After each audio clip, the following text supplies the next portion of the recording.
Councilman Collins, great job in the chair. You're going to be a fabulous secretary of the VA, and you're going to have my support. You're a Georgia Bulldog fan, but you know that's okay. I mean, not everybody can be a Go Tiger. Go Dogs.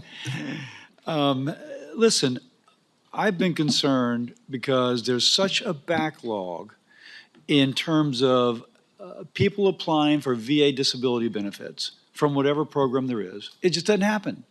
And when it finally happens, sometimes the person's dead. Now, when I speak to people and read about the use of artificial intelligence, someone says it's the perfect bureaucrat.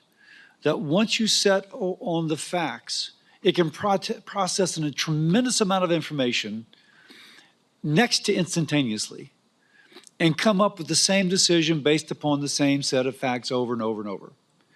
Now, but also learn it's only something that happens if you lean into it. If you just say, well, it's really great, we'll get there when it happens, it never happens. If you say, we are going to set up a system in which we red team it, and we're going to compare it to our best reviewers, we're going to then compare the best reviewers to the AI, whichever is different, we're going to figure out why it's different. And if the AI is not as good, we're going to continue to refine it until we can scale it. And a VA, a veteran, does not need to wait for his or her benefits. What do you think about that vision? I wish it wasn't being presented as such a novel concept, because it's really true. We can do that, and as you from your medical profession and looking at why are we not using AI and the benefits of IT to actually take, especially from the benefit perspective, and take the ones that are, you know, quote, easy, the ones that match the box, that we can get out of the way so that we can actually still hands-on those that are a little bit more difficult. Here's some numbers that maybe I'm sure you're familiar with and this committee is familiar with, and I'm proud of.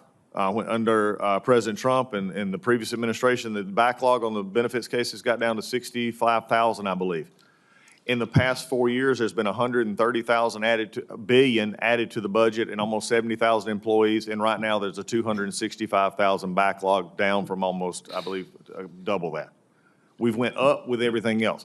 Why are we not able to get out some of these better in better ways? And that means doing efficiency, looking at AI, looking at other technology, not just from the benefit perspective, but also from the medical perspective as well. We've got a healthcare record system that is non-existent right now that we're going to have to do, as you said, that red team approach, as your wording was. So I'm looking for every possible way that I can make it better. Why would I be satisfied for a system that is old and outdated or non-existent when my goal and my purpose and my mission is to take care of a veteran?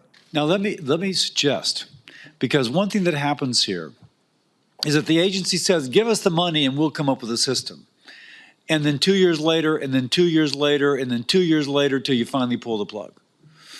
So somebody once said you should go out on your bid and say, we want the system at least to be run on a pilot method within 6 months. Because what you're getting is people who already know how to do it, indeed are already doing it in one form, and they're adapting their system to yours. Now, I would suggest, as we work as a team, that we come up with something that we would say, okay, you got 6 months to do it, and then we're going to do it. If we see veterans who have been waiting forever to get their stuff, getting it quickly, getting it appropriately, not too much, not too little, then we can take it to scale. But other agencies have just taken the money and it's become a black hole. So thoughts about that? My main thought about that is someone who's been on this hill and dealing with budgets, and it was the very thing that most of us go home and do town halls. They do not understand how we do appropriations up here. They do not understand how we spend money up here. They don't get to do that at home.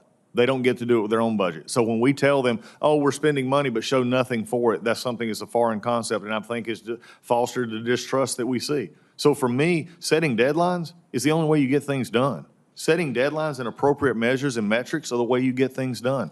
I am going to be one that is actually going to say, here's the defining aspect of what we've been given. Let's use the best results. Let's use the best processes. Let's use the employees we have and the best people. I like that. As opposed to 10 billion, figure it out. It's going to be, here's a chunk of money. If you can show you can do it, we'll take it to scale. But if not, we're pulling the plug and going someplace else. So anyway, thank you. Thanks, sir.